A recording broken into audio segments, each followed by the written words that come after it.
is Taoyang. I hope everybody's well. I was meant to be doing a series on progression and basically like the Bible account of progression, and today is, what's the date? And basically on the 2nd of July I actually wrote like the notes for a video about the woman with oil. So today we're just going to be going through that. So this is basically like a little mini Bible study, and it's about progression, and in particular we're going to be looking at the woman with oil. So if you was here last time, then when we spoke about Jonah and progression, you'll see that I was kind of flicking between my Bible and the notes that I've wrote, because I don't really like to write in this Bible, because I like this Bible. I've got a Bible that I write notes in, but not this one. So when I study from this Bible, I write in notebooks.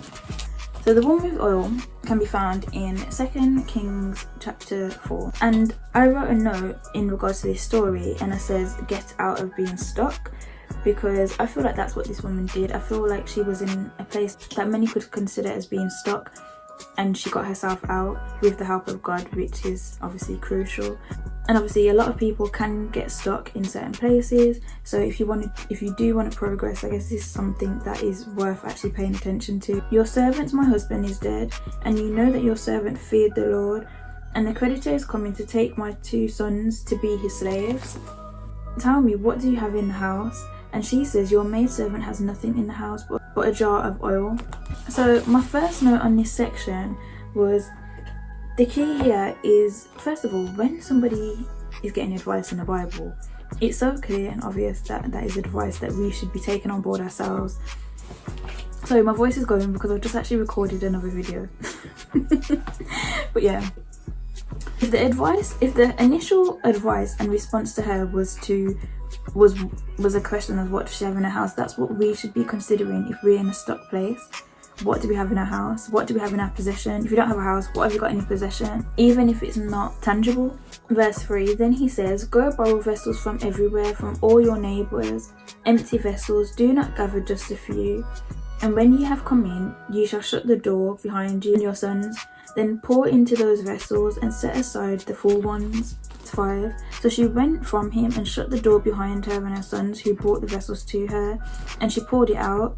Now it came to pass, when the vessels were full, that she says to her son, bring me another vessel. Keep in mind, she only had 1 jar of oil. So how has that 1 jar of oil filled all these jars? Because it says when the vessels were full. So it's not like she's distributing the little piece of oil, the oil from the 1 jar, into like a little bit in each jar. She's filling the jars up with the 1 jar. How? And I guess the whole point of that there is to see that when we do, God also does. What's impossible for man isn't impossible with God, as stated in Luke chapter 18 verse 27. The miracle didn't just fall on her lap, she had to do something. So imagine if she hadn't opened her mouth and asked for someone to give her advice. Or imagine if she didn't follow the instruction because she was just like, how is that gonna help? Just deep it. She never would have got that miracle. One thing I would say is, when you're struggling or when you feel stuck, if you don't have the answer, the first thing that you should be doing is going elsewhere. First and foremost to God, and secondly, if not God, then someone else who you think could help give you advice in that sort of scenario, because God, remember, will also use the mouthpiece of other people. When going to people for advice about what you should be doing, you always just need to make sure that you take it back into prayer and check with the Holy Spirit. Was that a message from God? Was that a word from God? Don't just take advice because it sounds like good advice. You got to test the spirit and see. And likewise, even if advice doesn't sound like good advice, it actually might. So just take everything back to God and let him confirm that for you. Become king or queen of doing things first and letting God follow up. And it continues and says, so the oil ceased.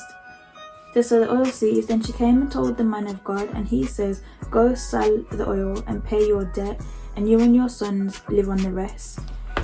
So deep as well, the oil only stopped pouring once she had run out of jars, and remember, the amount of jars that was gathered was based upon her effort. So they were the ones in charge of how many jars they had, and God's role in this scenario was to fill them. In James chapter 2 verse 17, it says, faith without works is dead. It means don't blindly just have faith without doing the things that are required of you, especially to receive miracles that you want to receive. God isn't like a genie in a genie bottle. Like, he's not just going to grant every wish that you have or provide every miracle that you feel like you need. At the end of the day, God knows what his will is and why his will is what it is. In Matthew chapter 7 verse 7, it states, ask and it shall be given to you, seek and you shall find, knock and it shall be open to you. So the key to remember is at least to ask.